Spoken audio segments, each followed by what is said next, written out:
Hi, I'm Helen Sword, and this is Helen's Word. Welcome to day 3 of this 5-day stay-home writing retreat.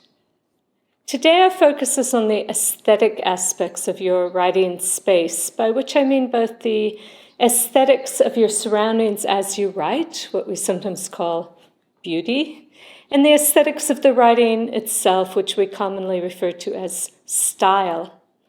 So grab your notebook and pen and let's get ready to write.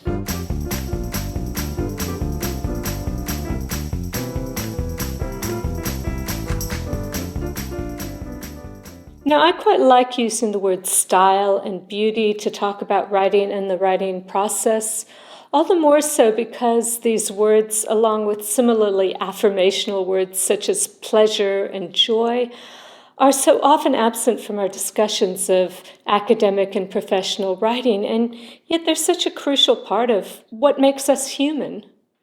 Now, if my choice of vocabulary doesn't ring your bell, you can replace the word stylish with engaging. So my book, Stylish Academic Writing, might just as well be called Engaging Academic Writing. And instead of beauty, think aesthetic nourishment. So let's talk about aesthetic nourishment in our writing environment.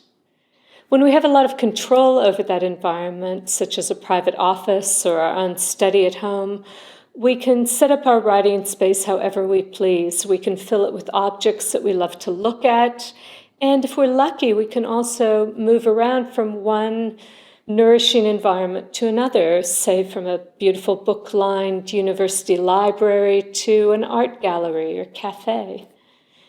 But if you're watching this video at a time of social isolation and shelter-in-place orders, then frankly your options for finding or creating an aesthetically pleasing writing space are going to be considerably more constrained. The flower markets are closed, the libraries are closed, the cafes are closed.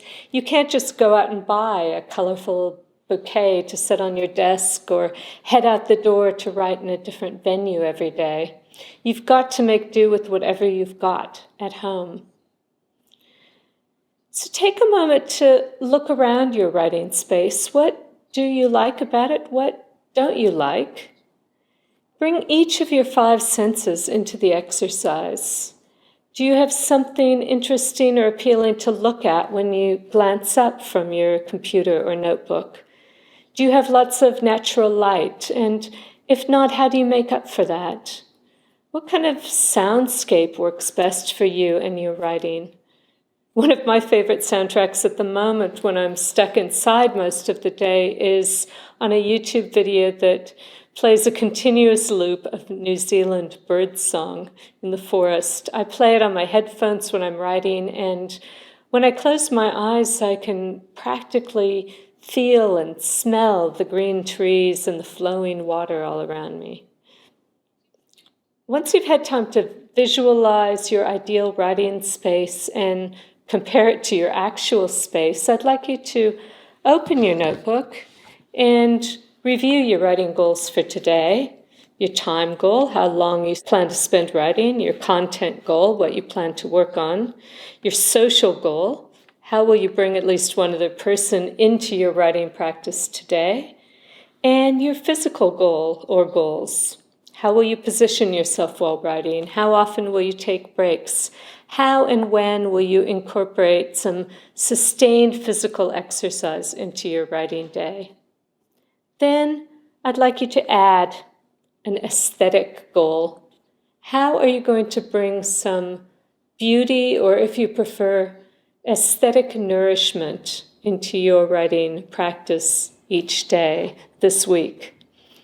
That's meant to be a pleasurable goal to achieve, one that calls on your creativity and also depends very much on your own personal taste. So I'll leave you to it.